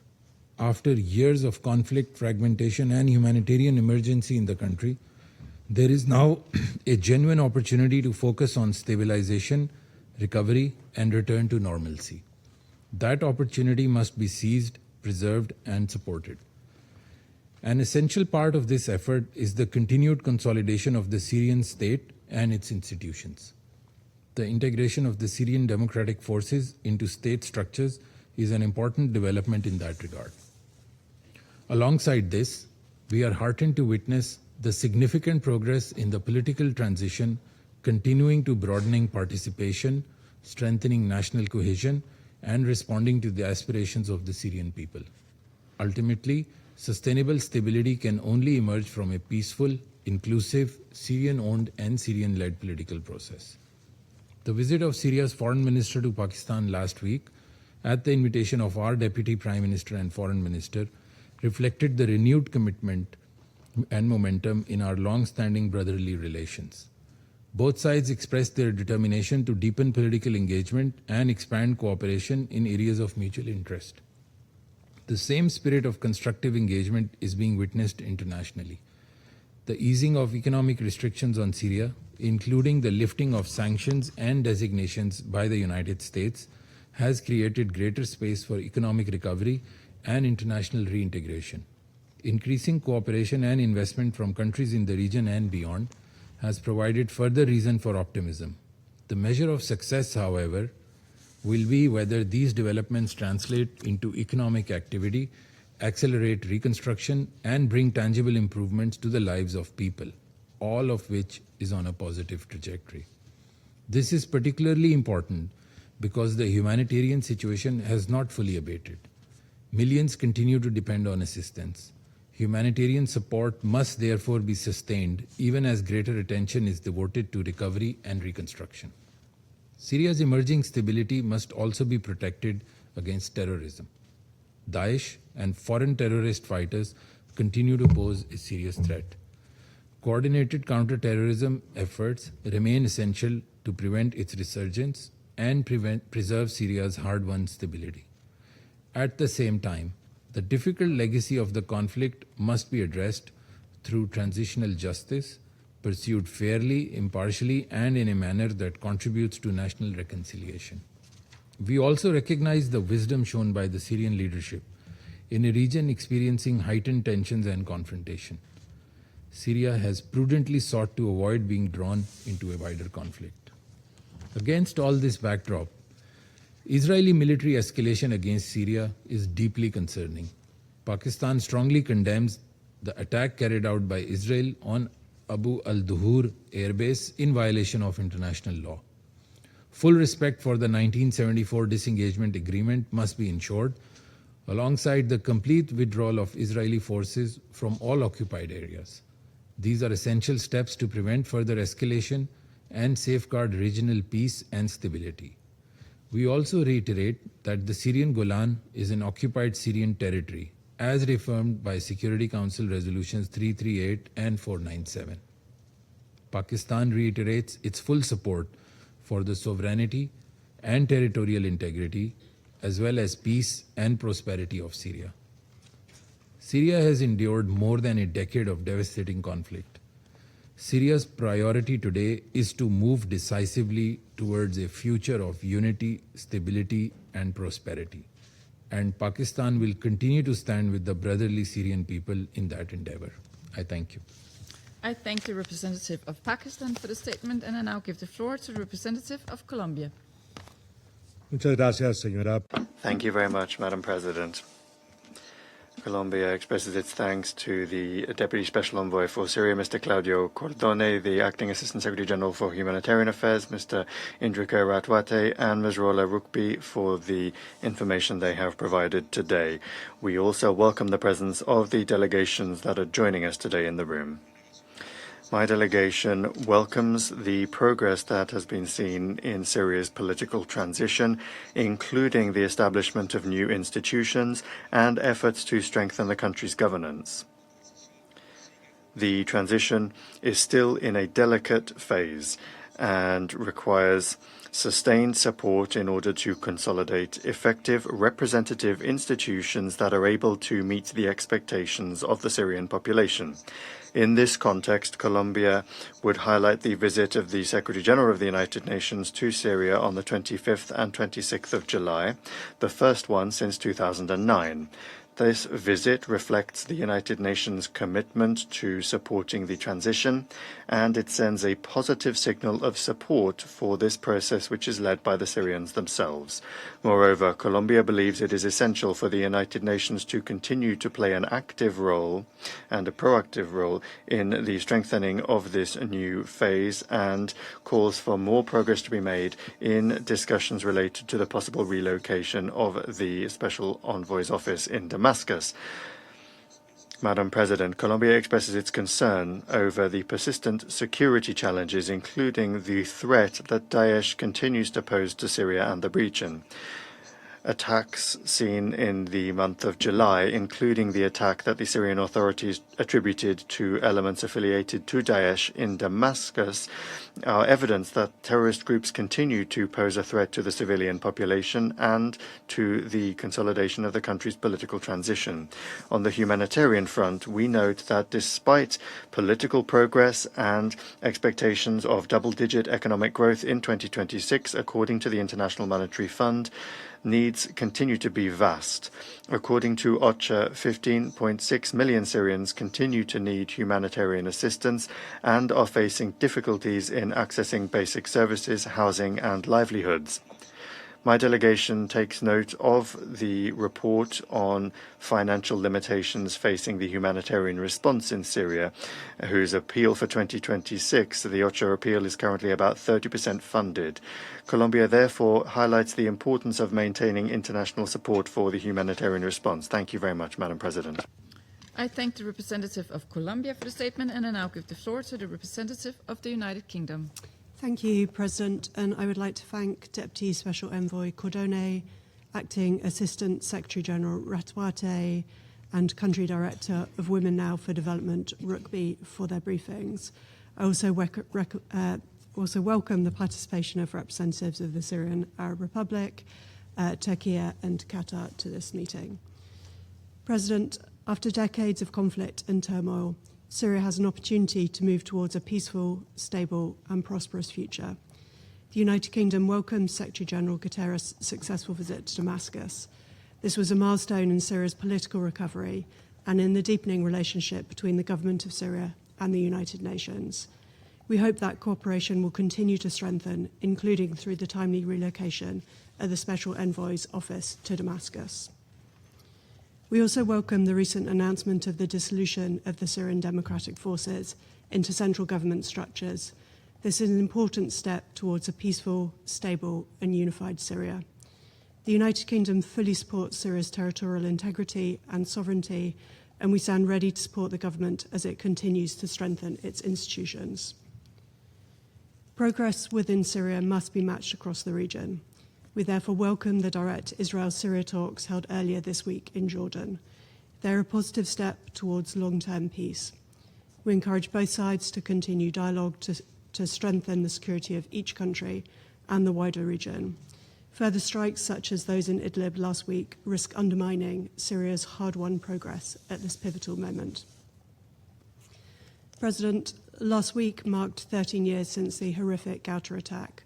More than 1,400 people were killed when the Assad regime used a sarin nerve agent against its own citizens.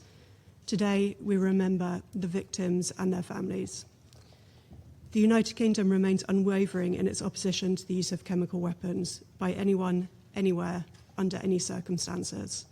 Their use represents a grave violation of international law and one of the darkest chapters of the Syrian conflict. We welcome the steps the government of Syria has taken towards closing this chapter. We continue to support Syria's recovery through the Breadth of Freedom Task Force and the government of Syria's constructive partnership with the OPCW. We also welcome the United States' decision to remove Syria's designation as a state sponsor of terrorism. This is another important step on Syria's path towards prosperity and stability. President, despite this progress, challenges remain. More than 50 million people require humanitarian assistance. More than 7 million are acutely food insecure. Ongoing sectarian tensions, alongside wider regional instability and violence, risk destabilizing hard-won peace. The task for the international community is clear. We must work with and in support of the government of Syria to protect and build on this progress. With sustained support, Syria can move beyond the dangers and divisions of its past and towards a more stable and peaceful future. Thank you.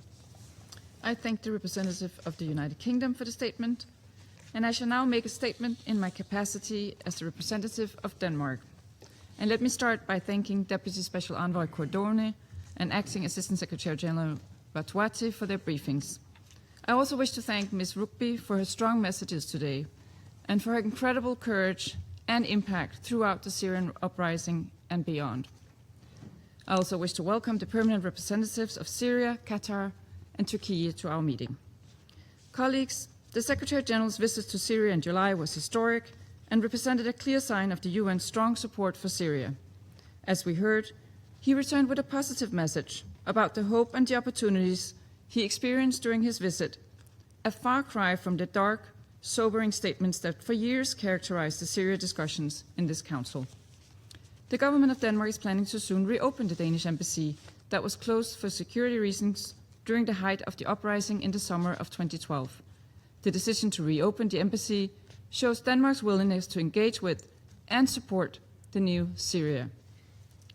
Another important development since our last meeting is Syria's renewed commitment to cooperation with the IAEA, which we welcome. This marks the most significant advance to date in the cooperation between Syria and the agency, and is a clear rupture with the previous regime's dark past. This constructive engagement with the international community could be further strengthened through the presence of a restructured Office of the Special Envoy in Damascus as soon as possible. Colleagues, in spite of many positive developments, some major challenges remain. An inclusive political transition is on top of everyone's mind, as is the ongoing transitional justice process. As Ms. Rugby stated, women's rights and women's participation must be at the center of this Council's engagement on Syria. The participation of women, minorities, youth, and civil society is integral to the success of the political transition. We also acknowledge the important role women play in Syria's transitional justice process. For years, women have searched for the missing, collected testimonies, and gathered evidence. We were pleased to recently co-host an area formula meeting on transitional justice with constructive and active participation from authorities in Damascus. It is important that all relevant actors, Syria as well as international mechanisms, contribute to the process, and that we as international community continuously support the Syrian-owned transitional justice process while upholding international standards.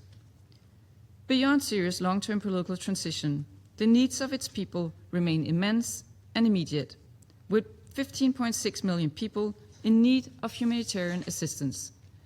As we heard from the Deputy Emergency Relief Coordinator, the 2026 Humanitarian Response Plan is currently only 1/3 funded. More needs to be done to meet these critical needs. Next month, the school year will begin for many Syrian children. However, with almost 2.5 million children out of school and another 1.6 million at risk of losing their access due to displacement and economic hardship, this merits our sustained attention. Finally, while Syria has many internal challenges, maybe the most serious stem from regional instability and foreign interference. We reiterate that Syria's sovereignty, independence, and territorial integrity must be respected. The resolutions of this Council and the General Assembly on the occupied Syrian Golan are clear. They must be upheld by all members. We're deeply concerned about recent Israeli airstrikes on the Abu al-Duhur military airport in Idlib Governorate. Such actions constitute a dangerous escalation that could further destabilize regional stability. Statements from the Israeli government about remaining indefinitely in zones inside Syria are unacceptable and undermine efforts towards a durable peace. We commend Syria for pursuing a diplomatic solution to these tensions. Colleagues, Syria is moving towards a more stable and prosperous future. For it to succeed, we must continue to support the inclusive political transition, sustain and strengthen international humanitarian support, and work to ensure respect for Syria's sovereignty and territorial integrity. Those are all important prerequisites for the continued success of the new Syria. Denmark will keep working with Syria and this Council to reach that future. And I now resume my function as President of the Council. I give the floor to the representative of the Syrian Arab Republic. Thank you, Madam President.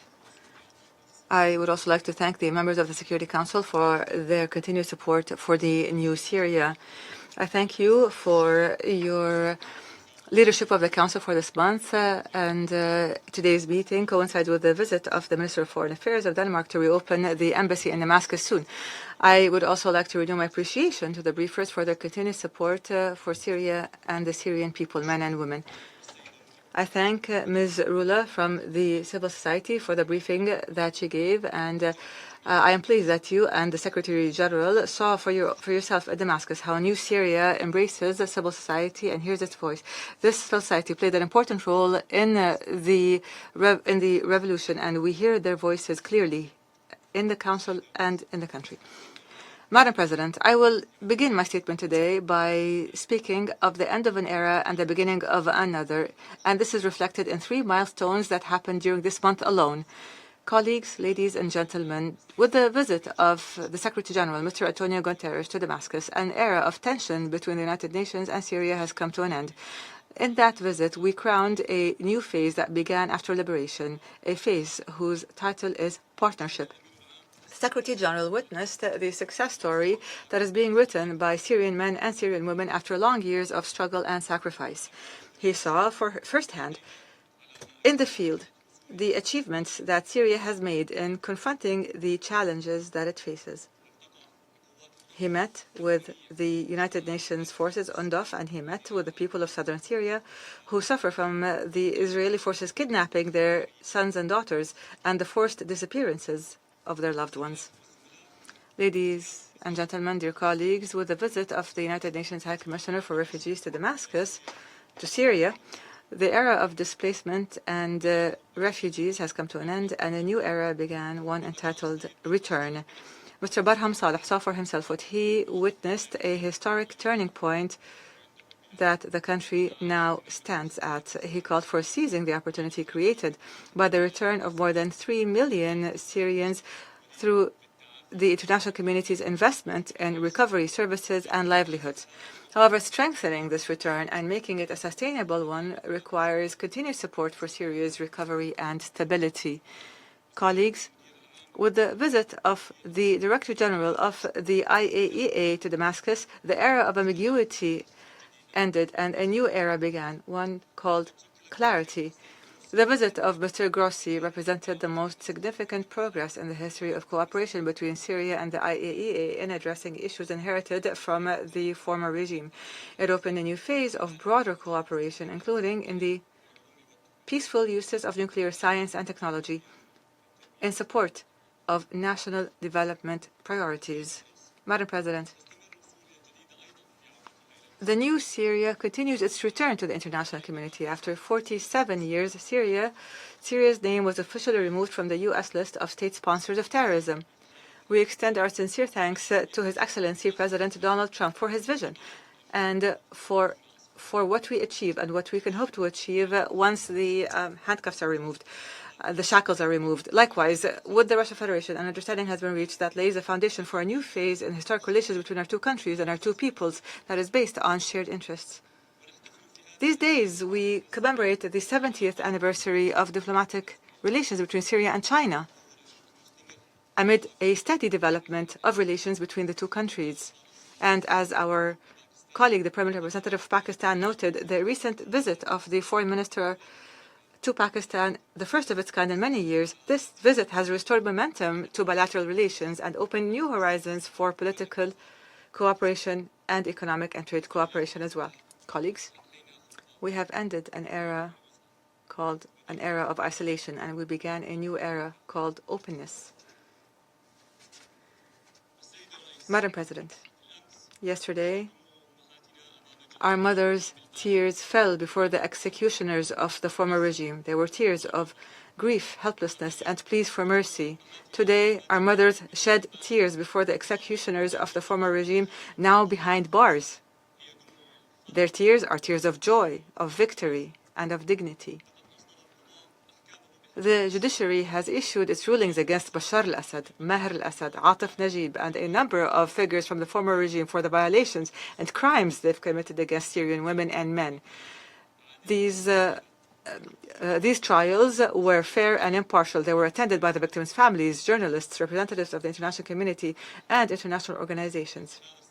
And here, the Lebanese judicial authorities, and we thank them for this, have handed over a former officer wanted by the Syrian authorities, wanted on charges of murder and torture.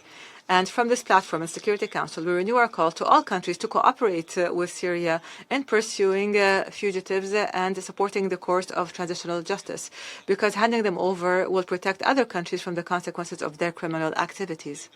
Madam President, what was a complicated issue a month ago on the ground, just months ago on the ground, has in this Council become a reality, and it has become an example to be followed. The integration of the Syrian Democratic Forces into the ranks of the Syrian Arab Army has been completed, and their dissolution has been officially announced. We have achieved a genuine process of national integration that is based on equality among citizens and not sectarian quotas disguised under the banner of inclusiveness. These are the firm foundations upon which the new Syria is being built. In the new Syria, the rights and freedoms of all components are not open to bargaining or dispute. Differences are addressed through dialogue first. Wisdom is our choice, and higher national interests are our compass. And when reason and logic prevail, when context and changing circumstances are properly understood, and when regional and when our national will supersedes narrow interests, then there are no victors and no losers in Syria. Syria will be the winner, and all of the Syrian people will be the winners. Madam President, As we make progress on the tracks of politics and traditional justice, the economy is also moving forward. Direct flights between Syria and Germany have resumed, for example, and soon they will resume to other European destinations after long years of interruption. Air traffic to and from Syrian airports is increasing. We're receiving business delegations and business boards. The Central Bank of Syria has launched new measures in the field of electronic payment and transfers to modernize the financial sector, facilitate transactions, and encourage investment. The Anti-Money Laundering and Counterterrorist Financing Authority launched its national strategy to prepare for Syria's removal from the enhanced follow-up list known as the Grey List in cooperation with the Middle East and North Africa Financial Action Task Force. The historic statue of Saint Simeon, the stylite, has been returned to Aleppo after suffering damage during previous years. Yesterday, as colleagues noted, we opened the 63rd edition of the Damascus International Fair, and we lit the torch or the furnaces of the gas plants in Deir ez-Zor following its rehabilitation. Some may wonder why I am presenting such minor economic details in a chamber accustomed to discussing war and crises. But for Syrians, men and women, restoring a direct flight, or opening a bank account, or being able to transfer funds electronically, or establishing a company, or securing a job opportunity, these are not minor details. Rather, these are signs of the return of life itself, of the restoration of peace and security. Madam President. However, at a time when Syria continues to secure its borders, to combat terrorism, dismantle drug trafficking networks, and close files inherited from the former regime, such as the nuclear file, the chemical file, and while you yourselves commend Syria's achievements, Israel continues to move in exactly the opposite direction. Israel conducted 8 airstrikes against the Abu Dhuhr airport. It continued its incursions into Syrian territory. It persists in its acts of aggression, including abductions, shelling, and violations. Violations that do not stop. Not to mention the irresponsible display by Minister Katz atop the Mount Hermon in a blatant defiance of international legitimacy and the resolutions of this Council. All of this happens while Syria exercises, with your very own testimony today, it exercises utmost restraint to spare the region, not just Syria, further suffering and tragedy. We are engaging seriously and responsibly in the U.S.-sponsored diplomatic efforts that are aimed at consolidating security and reducing escalation. Imagine that the entire region is standing at the threshold of a regional war that would spare no one because of the narrow electoral calculations of the Israeli Prime Minister. Imagine that all international and regional efforts that have been made for months to achieve security and stability in the region are now threatened to be blown away by the delusions that exist only in the imagination of a reckless and extremist government. Colleagues, you do not need to imagine this because this is, unfortunately, the reality that we're living. These attacks will not change our path. They will not change Syria's choice for stability. Stability that, if Israel wants this stability, then it can only be achieved by ending Israeli attacks, stopping the incursions, complying fully with the 1974 disengagement agreement, and withdrawing from the territories that it has occupied since the 8th of December. As for the occupied Syrian Golan, your Honorable Council has settled this issue decades ago. Allow me to quote from your own resolution, Resolution 497, which states that I quote, Israel's decision to impose its laws, jurisdiction, and administration in the occupied Syrian Golan null and void and with no international legal effect, end of quote. Yes, the Golan is not disputed territory. It is occupied Syrian land. It will return to its Syrian people no matter how long it takes. This was reaffirmed by the General Assembly by virtue of its resolution this year, where the number of countries voting in its favor increased from 97 states to 123 states. In closing, Madam President, we know what it means to say that we have liberated Damascus. It is as if Damascus and history are twins that cannot be separated. Damascus is a cradle of civilization and religions. It is the place of many empires. It is the pearl of the East. It has always overcome hardship. It has always triumphed over adversity. Damascus is rising once again with the legacy of thousands of years and looking confidently towards the future. And as His Excellency the President of the Republic has said, Damascus holds in one hand its sharp Damascene sword, and in the other hand its silk and soft Damascene fabrics. And between firmness and gentleness, Syrian diplomacy exists. It gives every rightful claim its due. It opens its doors to all those who come to it as partners, supporting its stability and recovery. Welcome. Welcome to all those who come to Damascus as guests and as partners, not as aggressors or invaders. I thank you, Madam President. Shukran. I thank the representative of Syrian Arab Republic for the statement, and I now give the floor to the representative of Turkey. Thank you, Madam President. At the outset, I would like to thank Acting ASG Mr. Ratwat, Deputy Special Envoy Mr. Cordon, and Ms. Rukbi for their comprehensive briefings. Madam President, despite the continuing challenges, Syria is steadily advancing along the path towards stabilization. We are encouraged by the progress made by the People's Assembly towards becoming a fully functioning legislative institution. The Assembly will assume an increasingly effective role in advancing inclusive governance and responding to the aspirations of all segments of Syrian society. We also take note of the progress achieved in judicial process related to transitional justice and accountability.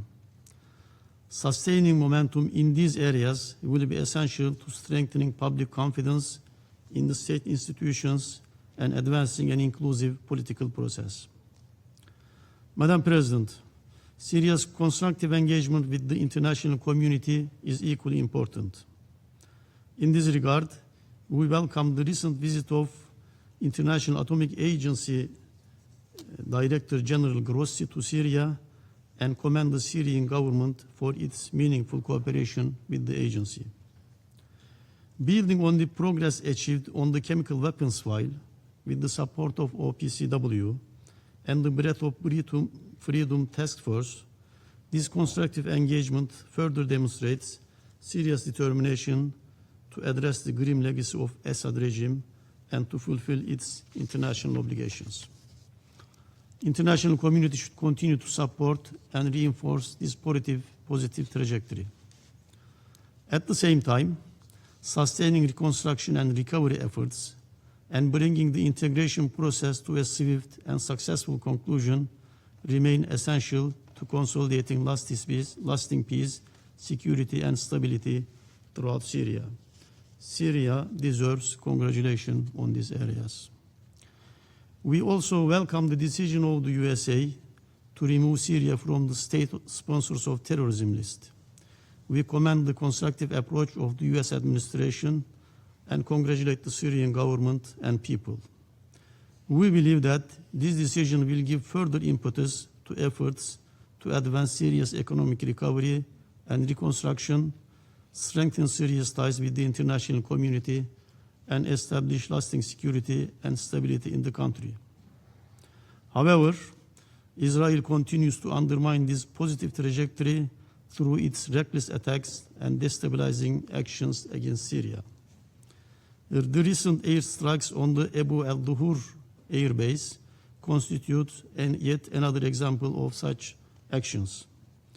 We condemn Israel's relentless attacks targeting Syria's infrastructure and capabilities in blatant violation of Syria's sovereignty and territorial integrity. Madam President, strengthening Syria's national capabilities is a sovereign right. It does not constitute a threat to any country. Turkey's relations with the countries of the region, including Syria, are guided by our firm commitment to their stability, security, and prosperity. And it is well proven over decades, especially during all years of conflict in Syria. We regard these three elements as indispensable not only for our own national security, but also for regional and international security. A shared commitment to these objectives by all countries would make a significant contribution to lasting peace and stability in the region. Conversely, attempts to obstruct Syria's efforts to build and strengthen its security capacity would only risk creating conditions conducive to the resurgence of terrorist organizations such as Daesh. Turkey's military cooperation with Syria is conducted with the consent of the Syrian government. None of our activities in Syria are directed against or pose a threat to any third country. Madam President, developments in the south of the country also remain a source of concern. Israel's aggression, which continues to affect civilians and undermine stability, must cease. In this context, we reiterate our call on Israel to fully comply with the 1974 Disengagement Forces Agreement, refrain from further escalatory actions, and reverse its encroachments. International community, and this Council in particular, must use all means at its disposal to bring an end to Israel's aggression against Syria and its occupation of Syrian territory. Madam President, having stood firmly by the Syrian people throughout the 14 years of conflict, Turkey will continue to be an enabling partner for all those willing to contribute constructively to preserving Syria's unity, sovereignty, and territorial integrity, and to establishing lasting peace, stability, and prosperity of the country.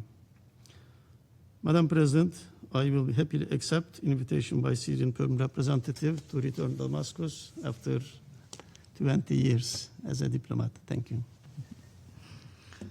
I thank the representative of Turkey for the statement, and I now give the floor to the representative of Qatar. السيدة الرئيسة أشكركم على Madam President, thank you for convening this meeting, and we would also like to thank the briefers for their statements, and I have the honor to deliver this statement on behalf of the states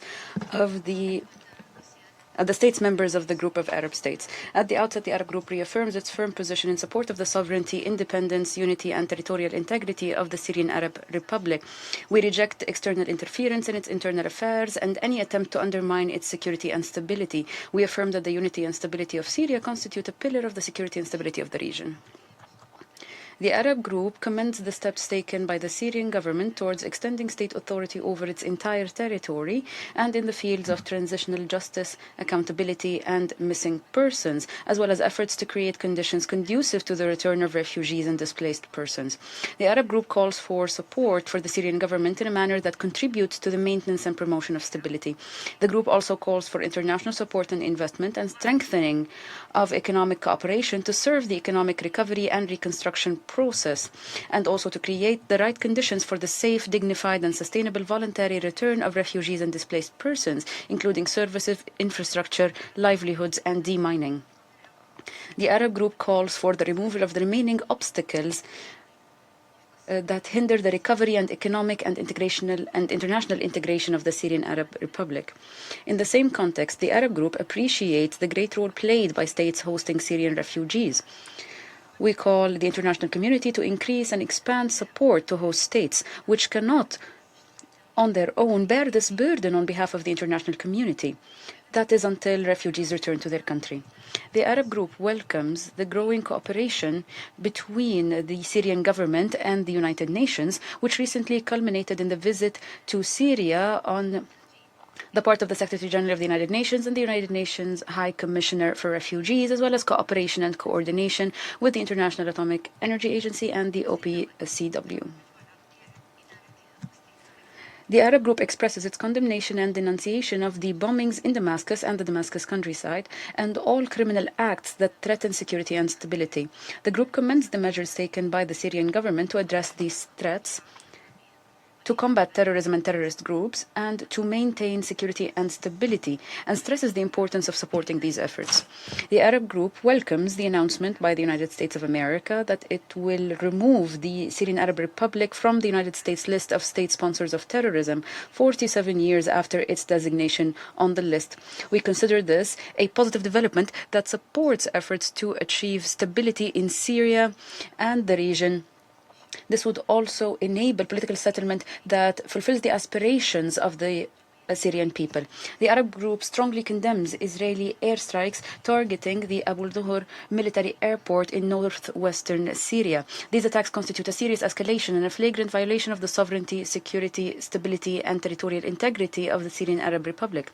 The group expresses grave concern about the continued targeting and damage of Syria's territory and infrastructure. These actions directly risk undermining Syria's efforts to restore security, rebuild national institutions, and address the humanitarian repercussions of years of protracted conflict. The group emphasizes that Israel's continued violation of Syria's sovereignty and territorial integrity risks increasing tensions, undermining regional peace and stability, and eroding respect for international law and the principles of the Charter of the United Nations. The Arab group calls on the international community to take a firm, clear, and principled position in the face of the ongoing aggression against Syria. We call upon the international community to take concrete steps in accordance with international law and the UN Charter to put an end to these violations and to ensure full respect for the 1974 disengagement agreement and the withdrawal of Israeli forces from the areas they have occupied in a manner that prevents further escalation and safeguards regional peace and stability. The group also affirms that the Golan is occupied Arab territory and that the imposition on the part of the Israeli occupation of its laws, jurisdiction, and administration on the Golan is null and void and without any legal effect and violates relevant UN resolutions, in particular Security Council Resolution 497 of 1981. In conclusion, the Arab group reaffirms its support for Syria and its people in building a stable and prosperous state based on justice, equality, the rule of law, and the protection of the rights of all Syrians. Thank you.